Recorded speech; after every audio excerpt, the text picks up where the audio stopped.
வணக்கம். நான் mini garden Gowri. MG கிச்சனில் சுகர் குறைப்பதற்கான டயட் மெனு நிறைய போட்டுக்கிட்டு இருக்கிறோம். அந்த வகையில் வெள்ளை சர்க்கரை, நாட்டு சர்க்கரை, வெல்லம் எதுவுமே சேர்க்காம பூசணிக்காயை வச்சு ஒரு ஸ்வீட் செய்ய போகிறோம்.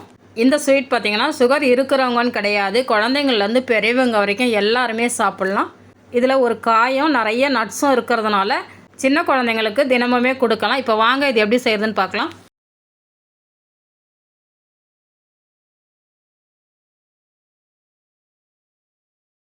பூசணிக்காய் பர்ஃபி செய்கிறதுக்கு ஒரு பெரிய துண்டு பூசணிக்காய் எடுத்து வச்சுருக்கேன்.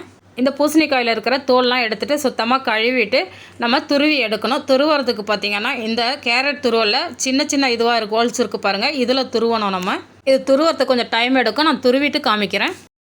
இப்போ பார்த்திங்கன்னா பூசணிக்காயை நல்லா துருவி எடுத்துகிட்டு வந்துட்டேன். துருவி வச்சுருக்கிறது பாருங்கள் எந்த அளவுக்கு நைஸாக இருக்குது பாருங்கள். முடிஞ்ச வரைக்கும் இந்த மாதிரி நைஸாக துருவி எடுத்துக்கோங்க. இப்போ இதை அளந்து எடுத்துக்கலாம். இந்த மாதிரி ஒரு கப்பு பவுல் எதுலையாவது அளந்து எடுத்துக்கோங்க. அளந்த பூசணிக்காயை வேறொரு பவுலில் சேர்த்துக்காங்க. அளக்கிறது பார்த்திங்கன்னா ரொம்ப அழுத்தாமல் லைட்டாக மட்டும் போட்டு அளந்து எடுத்துக்காங்க. இப்போ இந்த பூசணிக்காய் பார்த்திங்கன்னா ஒரு 3 கப்பு அளவுக்கு நமக்கு இருக்குது. இது அப்படியே இருக்கட்டும். ஒரு 3/4 கப்பு அளவுக்கு கடலை மாவு எடுத்து வச்சுருக்கேன். இதுவும் ஒரு வாரம் இருக்கட்டும். அடுத்து ஒரு 3 டேபிள் ஸ்பூன் அளவுக்கு கஸ்டர்ட் பவுட்ரு எடுத்திருக்கேன். நான் எடுத்துருக்கிற கஸ்டர்ட் பவுட்ரு பார்த்திங்கன்னா வெண்ணிலா ஃப்ளேவர். உங்களுக்கு எது பிடிக்குமோ அதை பார்த்து வாங்கிக்கோங்க. அடுத்து இந்த கஸ்டர்ட் பவுடரில் 1 டம்ளர் அளவுக்கு பால் சேர்த்து நல்லா கலந்து வச்சுக்கலாம். கட்டிகள் எதுவுமே இருக்கக்கூடாது. பால் பார்த்திங்கன்னா காய்ச்சின பால், காய்ச்சாத பால் எது வேணாலும் எடுத்துக்கலாம். அதேமாதிரி பாலோட அளவு பார்த்திங்கன்னா ஒரு 150லேருந்து 200 ml இருந்தால் போதும். இப்போ இதை நல்லா கரைச்சி வச்சாச்சு. இதுவும் அப்படியே இருக்கட்டும். நான் பார்த்திங்கன்னா என்கிட்ட இருக்கிற நட்ஸ் எல்லாமே எடுத்து வச்சுருக்கிறேன். உங்கள்கிட்ட எது இருக்கோ அதை எடுத்துக்கோங்க.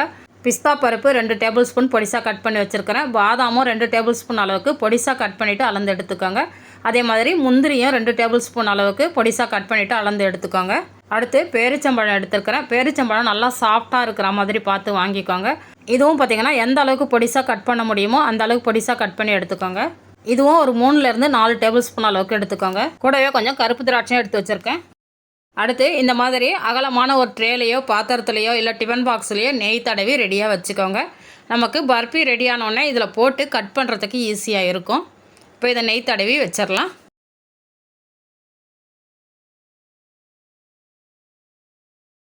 அடுத்து அடுப்பில் ஒரு கடாய் வச்சுட்டு அடுப்பை சிம்மில் வச்சுருக்கிறேன். இதில் 3 டேபிள் ஸ்பூன் நெய் சேர்த்துக்கலாம். கூடவே 3 டேபிள் ஸ்பூன் அளவுக்கு எந்த வாசனையும் இல்லாத ரீஃபைண்ட் ஆயில் சேர்த்துக்கோங்க. நான் பார்த்திங்கன்னா எண்ணெயும் நெய்யும் தனித்தனியாக வச்சு ஊற்றிக்கிட்டு இருக்கிறேன். நீங்கள் ரெண்டுத்தையும் கலந்து ஒரு 1/4 கப்பு இருக்கிற மாதிரி எடுத்து வச்சுக்கிட்டிங்கன்னா கரெக்டாக இருக்கும். இப்போ நெய் நல்லா சூடானதுக்கப்புறம் நம்ம எடுத்து வச்சுருந்த கடலை மாவை இதில் சேர்த்துக்கலாம். 1 கப்பு அளவுக்கு துருவன பூசணிக்காய் எடுத்திங்கன்னா 1/4 கப்பு அளவுக்கு கடலை மாவு எடுத்திங்கன்னா கரெக்டாக இருக்கும். இப்போ இந்த கடலை மாவு இந்த நெய்யிலேயே நல்லா வறுபட்டு வரணும். நம்ம முதல்ல கடலை மாவு சேர்த்த உடனே இந்த மாதிரி கெட்டியாகவே இருக்கும். நம்ம லோ ஃப்ளேம்லேயே ஒரு 2லேருந்து ஒரு 3 நிமிஷம் கைவிடாமல் நல்லா கலந்து விட்டுக்கிட்டே இருந்தோம்னா இந்த நெய் எல்லாமே ரிலீஸ் ஆக ஆரம்பிக்கும். இப்போ உங்களுக்கு பார்க்கும்போதே தெரியும் நெய் எல்லாமே ரிலீஸ் ஆக ஆரம்பிக்குது பாருங்கள். அதே சமயம் கடலை மாவு நல்லா வறுபட்டு நல்லா வாசனை வர ஆரம்பிக்கும். இப்போ நம்ம ஊற்றின நெய் எல்லாமே ரிலீஸ் ஆகிட்டு வாசனையாக நல்லா சூப்பராக வருது. இந்த ஸ்டேஜில் நம்ம துருவி வச்சுருக்கிற பூசணிக்காயை இதில் சேர்த்துடலாம். இந்த பூசணிக்காய் பர்ஃபியை பார்த்திங்கன்னா நான் சொல்லியிருக்கிற மாதிரி நீங்கள் கரெக்டாக செஞ்சு பார்த்து டேஸ்ட்டு பார்த்துட்டிங்கன்னா வேறு எந்த ஸ்வீட்டுமே நீங்கள் சாப்பிட மாட்டீங்க. அந்த அளவுக்கு எக்ஸலண்ட்டாக இருந்தது டேஸ்ட்டு. இந்த ஸ்வீட்டில் பார்த்திங்கன்னா நான் முழுக்க சர்க்கரை ஒரு சிட்டிக்கு அளவு கூட எதுலேயுமே சேர்க்கவே இல்லை. உங்களுக்கு தெரியும் பூசணிக்காயிலேயே ஒரு அளவுக்கு இனிப்பு சுவை அதிகமாகவே இருக்கும். அதுக்கப்புறம் நம்ம பார்த்திங்கன்னா பேரிச்சம்பழம் சேர்த்துருக்குறோம். உங்கள் இனிப்புக்கு தகுந்த மாதிரி பேரிச்சம்பழத்தை கூட்டியோ குறைச்சியோ சேர்த்துக்கலாம். நம்ம இப்போ பூசணிக்காயும் கடலை மாவும் சேர்த்து நல்லா கலந்து விட்டதுக்கப்புறம் ஹை ஃப்ளேமில் லோ ஃப்ளேமில் மாற்றி வச்சு நல்லா கலந்து விட்டுக்கலாம். இப்போ ஒரு 2 டேபிள் ஸ்பூன் அளவுக்கு நெய்யும் 2 டேபிள் ஸ்பூன் அளவுக்கு எண்ணெயும் சேர்த்துக்கலாம். இந்த ஸ்வீட்டில் ஒரு ஆச்சரியம் என்னன்னு பார்த்திங்கன்னா நம்ம சேர்க்குற நெய்யாக இருந்தாலும் ஆயிலாக இருந்தாலும் கடைசியில் எல்லாமே வெளியில் வந்துடும். காய் நல்லா வெந்து வந்ததுக்கப்புறம் நம்ம ஊற்றின நெய் எல்லாமே வெளியில் வர ஆரம்பிச்சிடும். அந்த ஸ்டேஜில் வேணான்னா நம்ம இருத்து வேறு ஒரு பாத்திரத்தை கூட மாற்றி வச்சுக்கலாம். இப்போ நம்ம சேர்த்த காயும் கடலை மாவும் பார்த்திங்கன்னா நல்லா சேர்ந்து வேக ஆரம்பிச்சிடுச்சு. இந்த ஸ்டேஜில் நம்ம ஒரு சிட்டிகை அளவு உப்பு சேர்த்துக்கலாம்.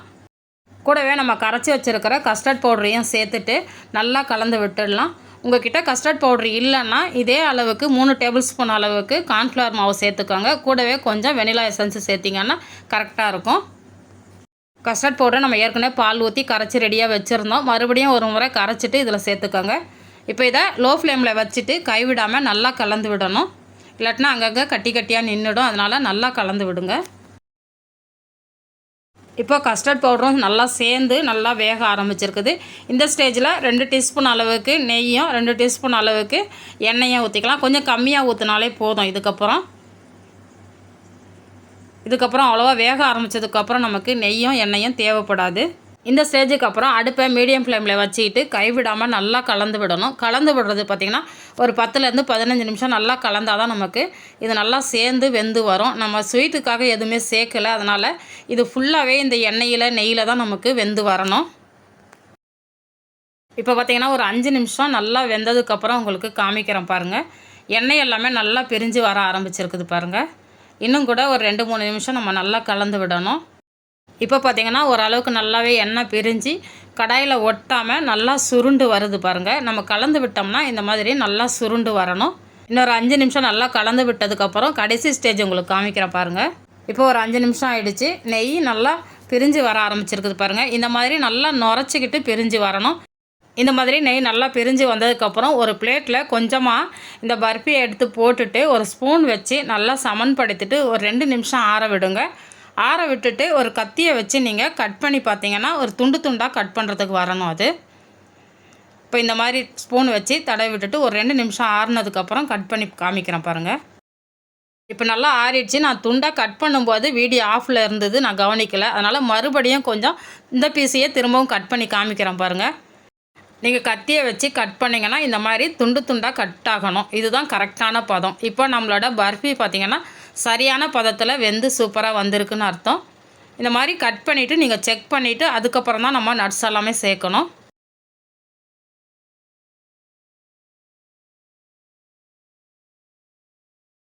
இந்த மாதிரி பதம் செக் பண்ணதுக்கப்புறம் நம்ம பொடிசாக கட் பண்ணி வச்சுருக்கிற நட்ஸ் எல்லாமே இதில் சேர்த்துடலாம். இதில் இனிப்புக்குன்னு நம்ம சேர்க்குறதுன்னு பார்த்திங்கன்னா இந்த பேரிச்சம்பழம் மட்டும்தான். அதுவே பார்த்திங்கன்னா உங்களுக்கு சாப்பிடும்போது நம்ம சர்க்கரை சேர்த்தா எந்த அளவுக்கு இனிப்பு இருக்குமோ அந்த அளவுக்கு இனிப்பு இருக்கும் நமக்கு.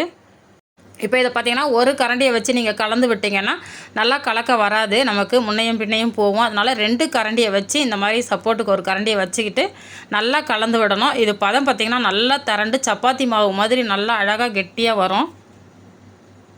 அடுப்பை மீடியம் ஃப்ளேமில் இல்லாட்டினா லோ ஃப்ளேமில் வச்சு செய்யுங்க.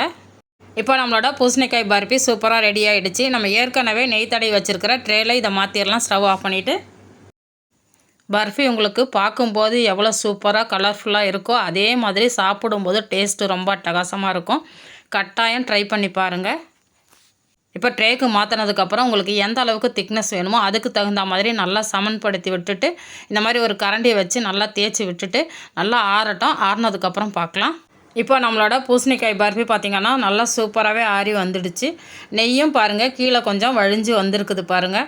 இந்த நெய்யை பார்த்திங்கன்னா ஒரு பாத்திரத்தில் நம்ம வடித்து எடுத்துடலாம். நான் ஒரு கிண்ணம் எடுத்து வச்சுருக்கிறேன், அதில் எடுத்து வச்சிடலாம். இதை இப்படி இருத்திங்கன்னா சுத்தமாகவே வழிஞ்சு வந்துடும் உங்களுக்கு.